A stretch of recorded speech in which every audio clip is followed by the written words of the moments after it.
প্রিয় ছাত্ররা, তোমরা সবাই কেমন আছো? আশা করি সৃষ্টিকর্তার কৃপায় সবাই ভালো আছো এবং সুস্থ আছো। আমি সুব্রত কুমার দাস, প্রভাষক, উদ্ভিদ বিজ্ঞান বিভাগ, ঢাকা কলেজ, ঢাকা। তোমাদের আমার এই নিয়মিত অনলাইন ক্লাসে স্বাগতম জানাচ্ছি।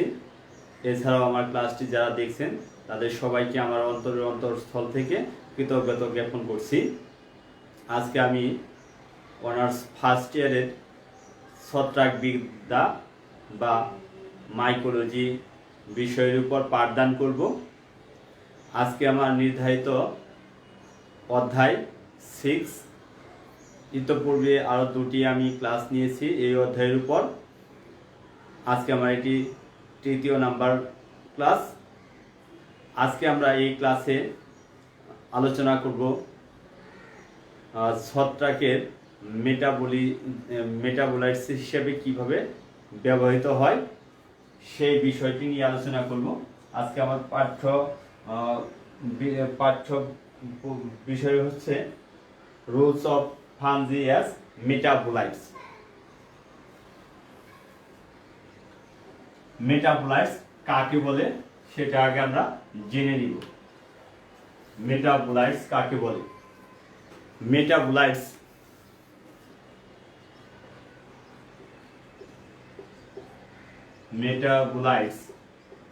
বা বিপাকীয় বস্তু।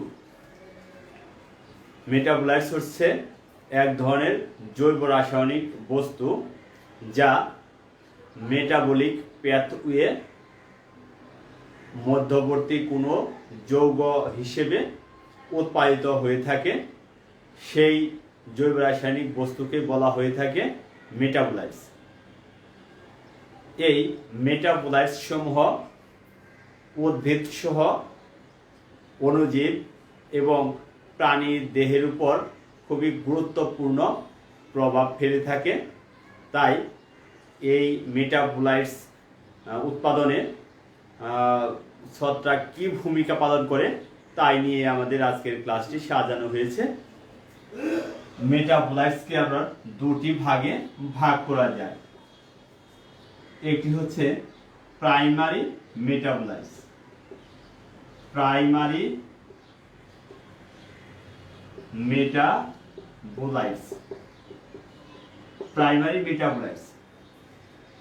মেটাবোলাইটস হচ্ছে তারাই যে সমস্ত জৈব রাসায়নিক পদার্থ সরাসরি বিপাক ক্রিয়ায় অংশগ্রহণ করবে সেই সমস্ত মেটাবোলাইটসকে বলা হয় প্রাইমারি মেটাবোলাইটস।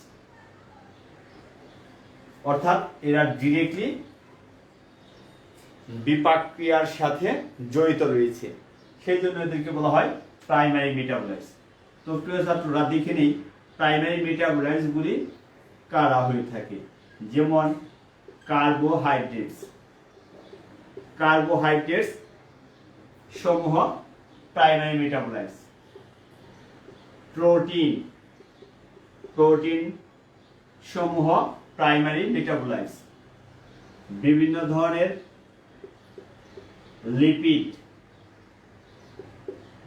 ধরনের লিপিডস এরা প্রাইমারি মেটাবোলাইটস। এছাড়াও হরমোন, বিভিন্ন ধরনের এনজাইম এরা প্রাথমিক বা প্রাইমারি মেটাবোলাইটস হিসেবে কাজ করে থাকে। এরপরে আরো রয়েছে সেকেন্ডারি মেটাবোলাইটস। তাহলে মেটাবোলাইটস দুই ধরনের, টু টাইপসের হয়ে থাকে, primary, secondary metabolites. Secondary metabolites হচ্ছে তারাই যে সমস্ত মেটাবোলাইটস সমূহ সরাসরি বিপাক ক্রিয়ার সাথে সংযুক্ত নয় বা অংশগ্রহণ করে না, তাদেরকে বলা হয় সেকেন্ডারি বা গৌণ মেটাবোলাইটস। এই গৌণ বিপাকীয় বস্তুসমূহ যেহেতু সরাসরি বিপাকে অংশগ্রহণ করে না, তাই এরা প্রাথমিক যে বিপাকীয় বস্তু, সেই প্রাথমিক বিপাকীয় বস্তু থেকে এরা উৎপত্তি লাভ করে থাকে। এই প্রাথমিক গৌণ মেটাবোলাইট সমূহ সরাসরি উদ্ভিদের প্রজনন রিপ্রোডাকশনস অ্যান্ড গ্রোথ, এই দুটি ক্ষেত্রে প্রভাব বিস্তার না করলেও উদ্ভিদের আরো অন্যান্য যে কার্যকলাপ, যেমন পরিবেশে ভারসাম্য, পরিবেশের অনুকূল পরিবেশ বজায় রাখা, এই ধরনের গুরুত্বপূর্ণ কাজে এই সেকেন্ডারি মেটাবোলাইট সমূহ ব্যবহার হয়ে থাকে। আর এই সেকেন্ডারি মেটাবোলাইট সমূহ আরো কিছু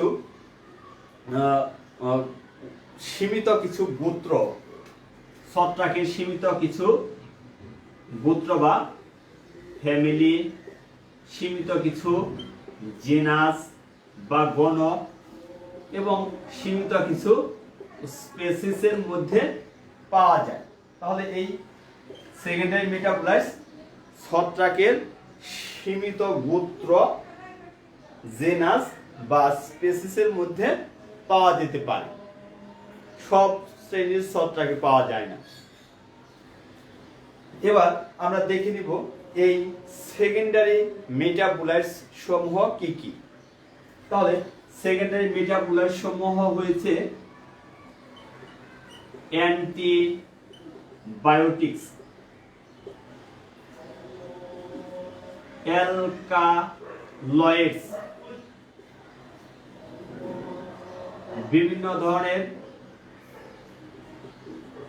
টারপিনয়েডস, এছাড়া রয়েছে বিভিন্ন ধরনের হরমোন, প্রোটিন, এই ধরনের আরো কিছু উপাদান রয়েছে, যে উপাদানগুলোকে আমরা সেকেন্ডারি মেটাবোলাইটস হিসেবে গণ্য করে থাকি। তাহলে আমরা দেখব সেকেন্ডারি মেটাবোলাইট সমূহ কি কি।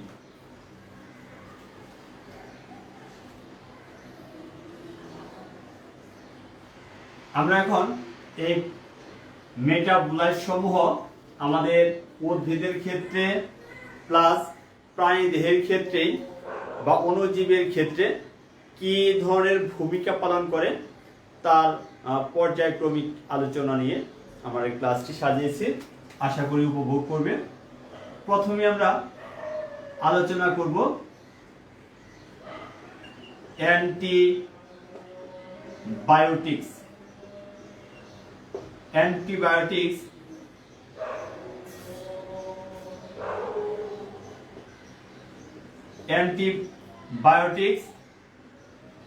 আমরা জানি অ্যান্টিবায়োটিক্স হচ্ছে এক ধরনের ড্রাগ বা মেডিসিন, যা সরাসরি অণুজীবকে ধ্বংস করে থাকে। আর এই অ্যান্টিবায়োটিক্স সেবনের মাধ্যমে জীব তার অমূল্য সম্পদ, তার নিজের জীবনকে বাঁচিয়ে রাখতে পারে। এই জন্য অ্যান্টিবায়োটিক্স উৎপাদনে এই ফাঞ্জি বা ছত্রাক সমূহ খুবই ভাইটাল রোল প্লে করে থাকে। সর্বপ্রথম 1929 খ্রিস্টাব্দে স্যার আলেকজান্ডার ফ্লেমিং একটি ছত্রাক পেনিসিলিয়াম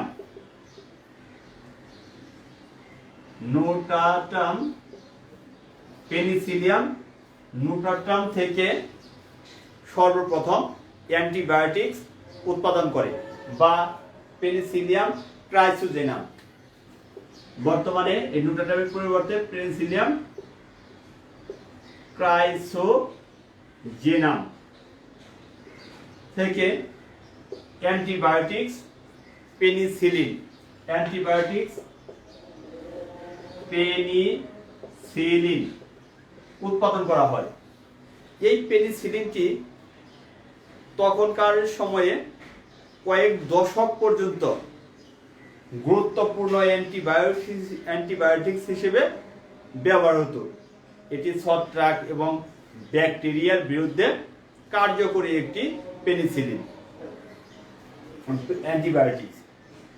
এখন বর্তমানে এই পেনিসিলিয়াম ক্রাইসোজেনামের কয়েকটি মিউট্যান্ট থেকে আরও কিছু গুরুত্বপূর্ণ অ্যান্টিবায়োটিক্স তৈরি করা হয় এবং এই উৎপাদন প্রক্রিয়া আরও ব্যাপকভাবে করা হয়েছে আধুনিক বায়োটেকনোলজির বদৌলতে। সেজন্য এই অ্যান্টিবায়োটিক্স খুবই গুরুত্বপূর্ণ একটি মেটাবোলাইটস।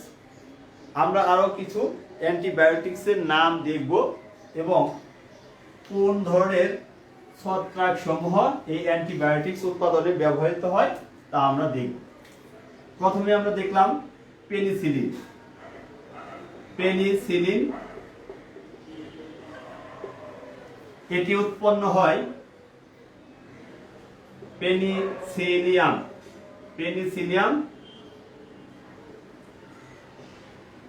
ক্রাইসোজেনাম থেকে। এটি সাধারণত ক্রিয়া করে গ্রাম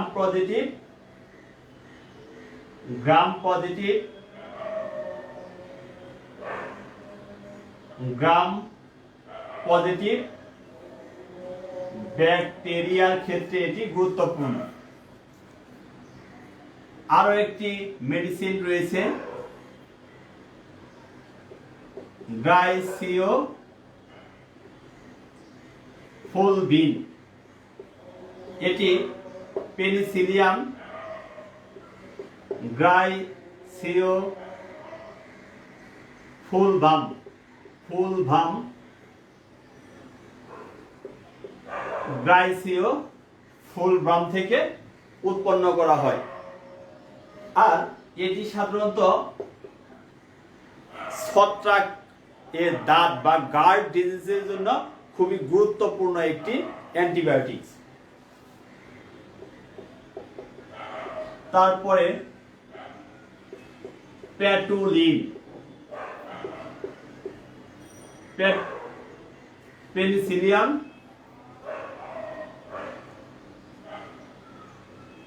প্যাটুলাম। এই ছত্রাক হতে সাধারণত এই প্যাটুলিন জাতীয় ঔষধ তৈরি করে অ্যান্টিবায়োটিক্স তৈরি করা হয়। এটি সাধারণত ব্যাকটেরিয়ার বিরুদ্ধে কার্যকরী। আরো একটি ক্ল্যাভেটিন একটি অ্যান্টিবায়োটিক্স যেটা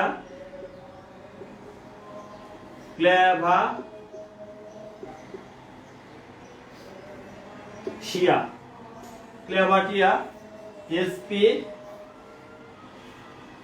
ছত্রাক থেকে উৎপন্ন করা হয় এবং এটি সাধারণত ক্যান্সার ডিজিজের ক্ষেত্রে গুরুত্বপূর্ণ অ্যান্টিবায়োটিক হিসেবে কাজ করে। তো প্রিয় ছাত্ররা, আমরা দেখলাম আরো অনেক রয়েছে, যেমন অ্যাসপারজিলিক অ্যাসিড, ইউটিলেজিক অ্যাসিড, অ্যাস্টিল্যাগিক অ্যাসিড। এরা বিভিন্ন ছত্রাক থেকে উৎপন্ন হয়।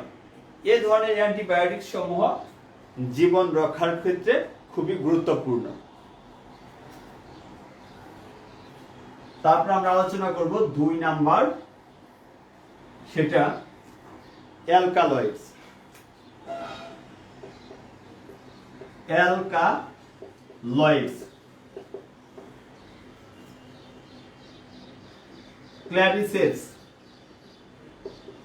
ক্ল্যাভিসেপস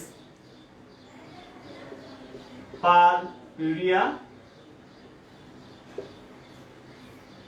এই ক্ল্যাভিসেপস পারপিউরিয়া থেকে এক ধরনের প্রায় ডজন খানিক অ্যালকালয়েডস তৈরি করা হয়। এই অ্যালকালয়েড সমূহ আমাদের দেহের জন্য, মানব দেহের জন্য খুবই গুরুত্বপূর্ণ ভূমিকা পালন করে থাকে। এই ক্ল্যাভিসেস পার্পুরিয়া থেকে যে ধরনের অ্যালকালয়েডস পাওয়া যায় তার মধ্যে অন্যতম হচ্ছে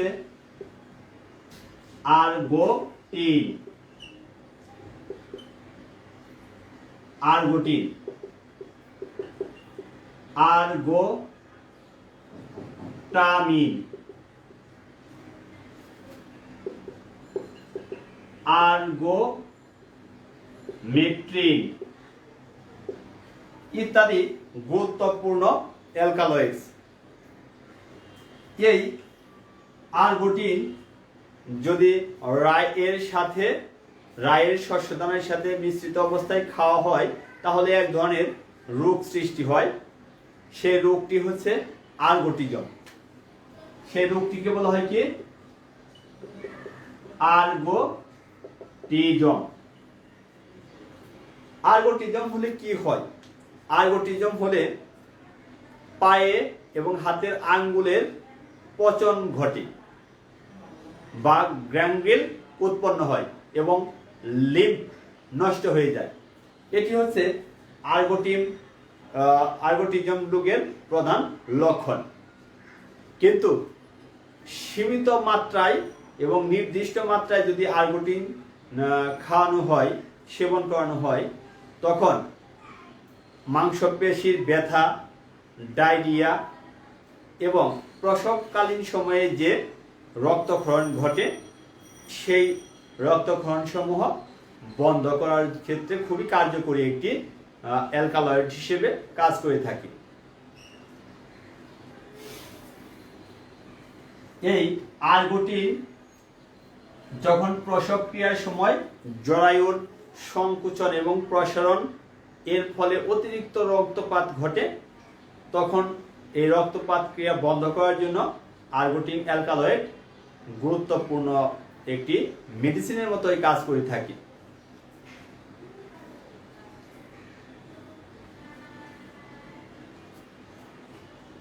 নাম্বার 3, এনজাইম।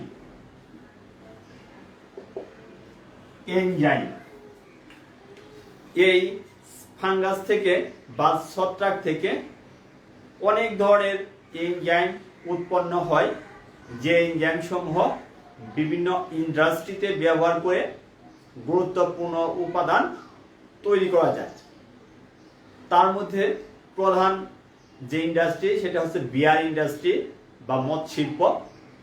এই মদ শিল্পের মধ্যে এই এনজাইম সমূহ ব্যাপক হারে ব্যবহার করা হয়ে থাকে, যে এনজাইম সমূহ ছত্রাক হতে উৎপন্ন হয়। তার মধ্যে গুরুত্বপূর্ণ একটি এনজাইম বা ছত্রাক রয়েছে, যেমন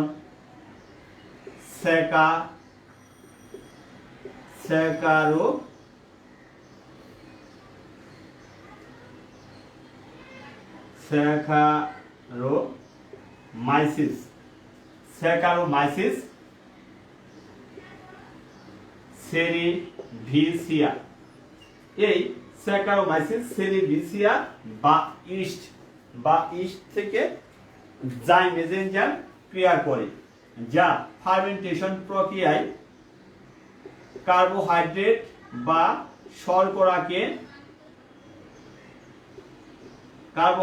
বা শর্করাকে ফার্মেন্টেশন প্রক্রিয়ায় জাইমেজ অ্যালকোহলে পরিণত করে থাকে।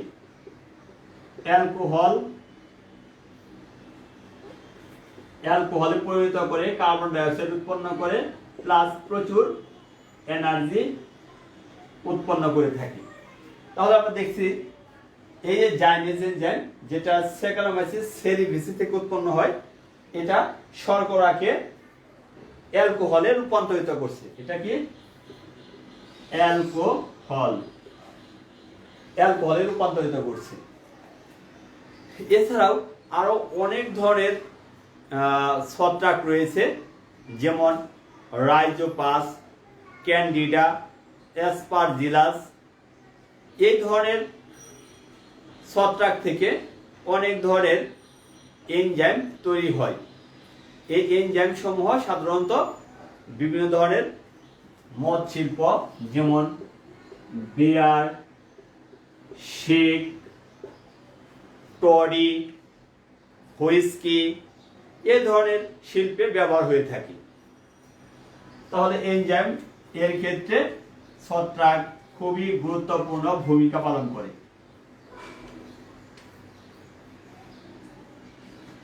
তারপরে আমরা দেখব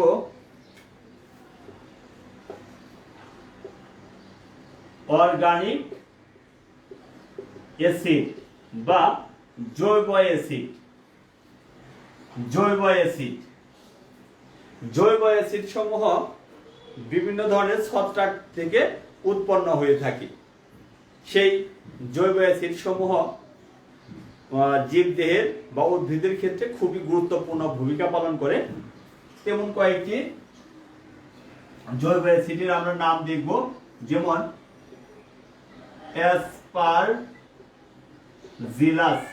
Aspergillus নাইগার।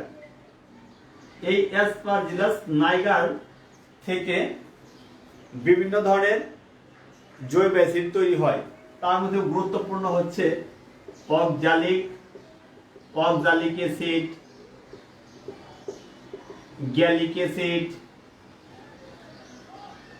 গ্লুকোনোয়িক acid, citric acid Aspergillus থেকে নির্গত হয়। এছাড়া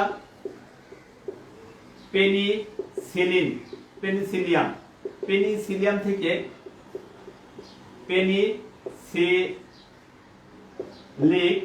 পেনিসিলিক অ্যাসিড উৎপন্ন হয়। এছাড়াও আরো অন্যান্য ছত্রাক রয়েছে যারা প্রচুর পরিমাণের জৈব অ্যাসিড সমূহ নির্গত করে থাকে, নিঃসরণ করে থাকে।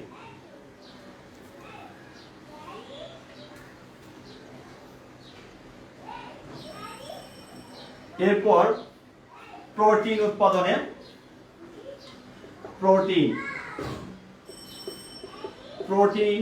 উৎপাদনে এই ছত্রাক সমূহ কি ভূমিকা পালন করে? প্রোটিন উৎপাদনেও ছত্রাক সমূহ খুবই গুরুত্বপূর্ণ ভূমিকা পালন করে থাকে। কিছু কিছু প্রোটিন ইস্ট রয়েছে, যেমন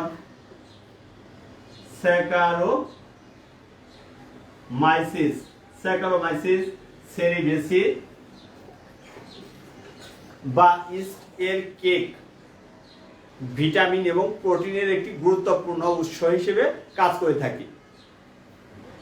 এর শুষ্ক কেকে প্রায় 15% পর্যন্ত প্রোটিন রয়েছে। এছাড়াও আমরা মাশরুম খেয়ে থাকি। সেই মাশরুমের মধ্যেও প্রচুর পরিমাণে প্রোটিন সমৃদ্ধ। এই মাশরুম সমূহ ইউরোপের বিভিন্ন রেস্টুরেন্টে বা বিভিন্ন দেশে সেবন করা হয়ে থাকে, এডিবল মাশরুম। এই মাশরুম থেকে বা ছত্রাক থেকে বিভিন্ন ধরনের প্রোটিন পাওয়া যায়, যা আমাদের দেহের জন্য খুবই গুরুত্বপূর্ণ। এরা শুধু বিভিন্ন রোগ প্রতিরোধী করে না, ডায়াবেটিক রোগ নিয়ন্ত্রণেও সহায়তা করে থাকে, উচ্চ রক্তচাপ নিয়ন্ত্রণে সহায়তা করে থাকে। এছাড়াও সিঙ্গেল সেল প্রোটিন যেটা এই ছত্রাক থেকে উৎপন্ন করা হয়, এই সিঙ্গেল সেল প্রোটিন পুরোটাই প্রোটিন সমৃদ্ধ, যেটা আমাদের দেহের জন্য খুবই গুরুত্বপূর্ণ।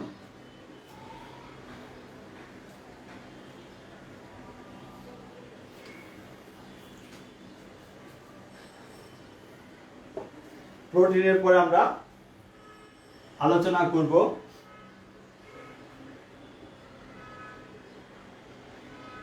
হরমোন।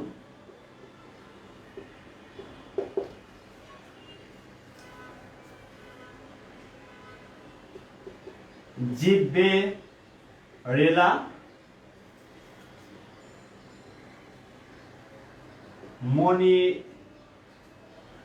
মনিলিফর্মিস এই জিব্বেরেলা মনিলিফর্মিস থেকে জিব্বেরেলিন নামক জিব্বেরেলিন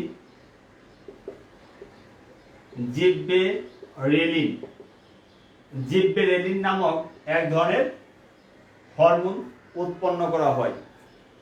জিব্বেরেলা মনিলিফর্মিস হতে জিব্বেরেলিন নামক এক ধরনের কি তৈরি করা হয়ে থাকে, হরমোন তৈরি করে থাকে। এই হরমোন সমূহ উদ্ভিদের গুণগত মান এবং উৎপাদন বৃদ্ধির ক্ষেত্রে খুবই গুরুত্বপূর্ণ ভূমিকা পালন করে থাকে। তাহলে দেখা যাচ্ছে হরমোনের ক্ষেত্রে এই হরমোন উৎপাদনে এই জিব্বেরেলা মনিলিফর্মিস গুরুত্বপূর্ণ ভূমিকা পালন করে থাকে। এটি একটি ছত্রাক।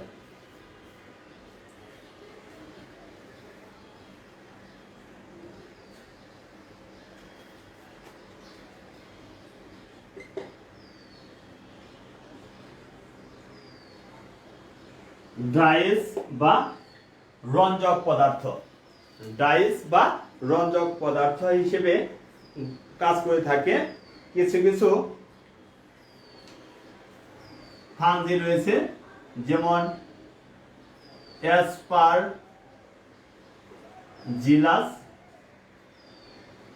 অ্যাসপারজিলাস এর কিছু প্রজাতি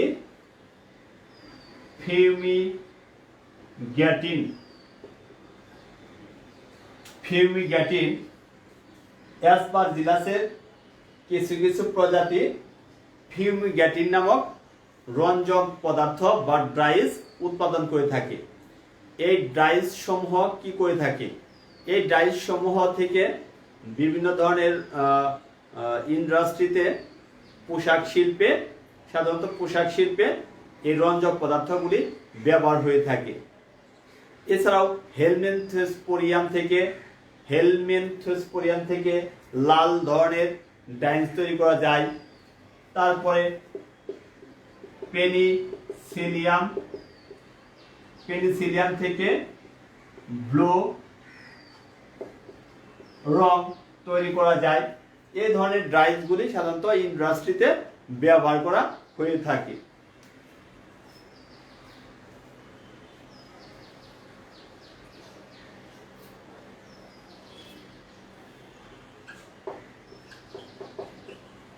ভিটামিনস,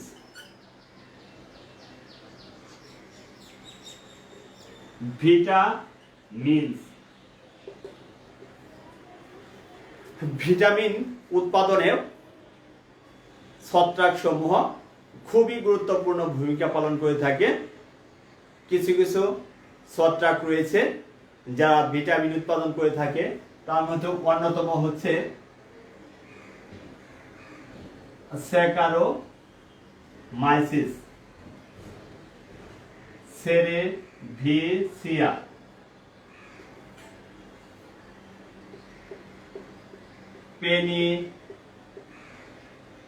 পেনিসিলিয়াম,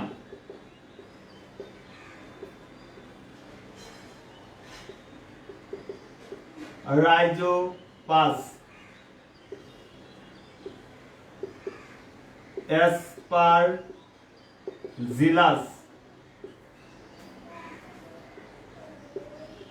ক্যান্ডিডা। এই Saccharomyces, Penicillium, Rhizopus, Aspergillus, Candida এই ধরনের ছত্রাক কর্তৃক খুবই গুরুত্বপূর্ণ ভিটামিন উৎপাদিত হয়। এই ভিটামিন সমূহ আমাদের দেহের রোগ প্রতিরোধ ক্ষমতা বৃদ্ধি করে এবং নির্দিষ্ট রোগের বিরুদ্ধে কাজ করে থাকে। আর এই ভিটামিনের অভাব হলে ভিটামিনের অভাবজনিত যে রোগ সমূহ রয়েছে তা প্রকাশ পায়। সাধারণত এই স্যাকারোমাইসিস সেরেভিসি ভিটামিন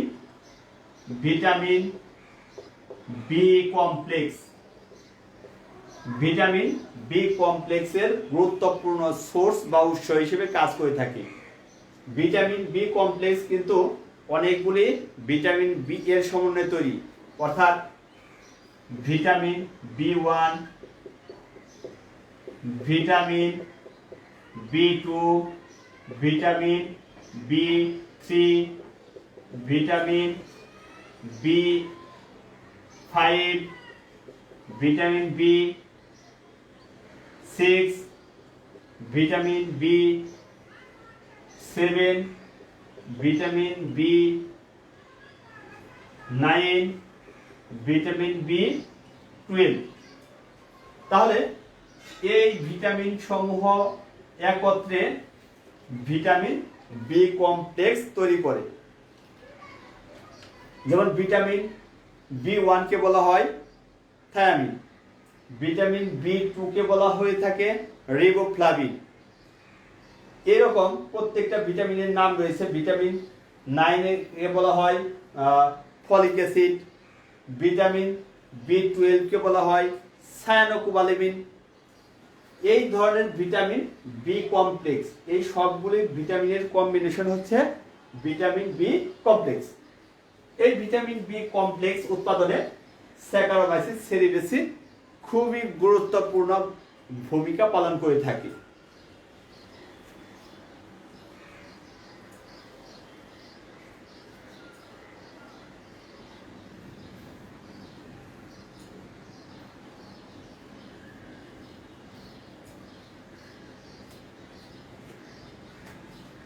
নাম্বার 9, অ্যালকোহল। আমরা এই এনজাইমের ক্ষেত্রে দেখেছি যে বিভিন্ন ধরনের এনজাইম উৎপন্ন হয়। এই এনজাইম সমূহ বিভিন্ন ধরনের অ্যালকোহল তৈরি করে থাকে, তাই আমি নতুন করে আলোচনা করব না। তাহলে অ্যালকোহল উৎপাদনেও অনেক ধরনের ছত্রাক গুরুত্বপূর্ণ ভূমিকা পালন করে। সেই গুরুত্বপূর্ণ ছত্রাক সমূহ রয়েছে স্যাকারোমাইসিস, অ্যাসপারজিলাস নিগারের বিভিন্ন প্রজাতি, রাইজোপাস। এই ধরনের ছত্রাক হতে প্রচুর পরিমাণে অ্যালকোহল উৎপাদন করা যায়। সর্বশেষ যে মেটাবোলাইটস নিয়ে আলোচনা করব, নাম্বার 10, সেটি হচ্ছে টক্সিন। টক্সিন বা বিষ। টক্সিন বা বিষ। এই টক্সিন এর রাসায়নিক গঠন বা জৈব অণুর সাথে অ্যান্টিবায়োটিক্সের অনেক ক্ষেত্রে মিল রয়েছে, কিন্তু কার্যকারিতার দিক হতে এই টক্সিন সমূহ খুবই পার্থক্যমণ্ডিত হয়ে থাকে। অর্থাৎ টক্সিন এবং অ্যান্টিবায়োটিক্স এগুলির মধ্যে কিছুটা সাদৃশ্য থাকলেও কার্যকারিতার দিকে এই টক্সিক সমূহ পৃথক। এই টক্সিক সমূহ উদ্ভিদ এবং জীব দেহের উপর বিভিন্ন ধরনের ক্ষতিকর প্রভাব ফেলে এবং মেরে ফেলতেও সহায়তা করে থাকে। তাহলে আমরা দেখব বিভিন্ন ধরনের ছত্রাক রয়েছে যারা এই টক্সিক সাবস্টেন্স বা টক্সিক উপাদান সমূহ নির্গত করে। তার মধ্যে অন্যতম হচ্ছে ধানের বাদামি দাগ রোগ। ধানের বাদামি দাগ রোগ।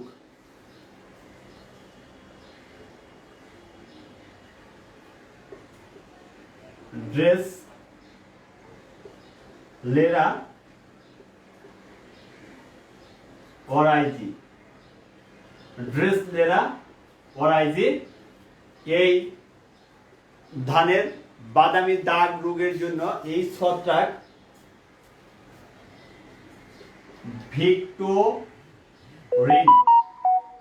ভিক্টোরিন নামক এক ধরনের টক্সিক সাবস্টেন্স নির্গত করে। আমি আবার বলি, ধানের বাদামি দাগ রোগের জন্য ড্রেসলেরা অরাইজি ভিক্টোরিন নামক টক্সিক সাবস্টেন্স নির্গত করে। এছাড়া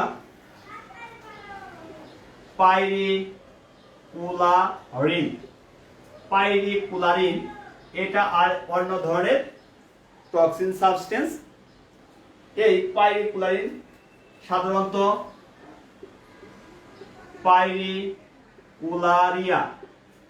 পাইরিকুলারিয়া ওরাইজি, এই পাইরিকুলারিয়া ওরাইজি নামক ছত্রাক হতে নির্গত হয় পাইরিকুলারিন। তাহলে এই ধরনের টক্সিক সাবস্টেন্স সমূহ উদ্ভিদের ক্ষেত্রে বা বিশেষ করে ধানের ক্ষেত্রে খুবই ক্ষতিকর প্রভাব ফেলে থাকে। এছাড়াও আরো কিছু টক্সিক সাবস্টেন্স রয়েছে, যেমন এমাটালিন, যেটা অ্যামানিটা থেকে উৎপন্ন হয়।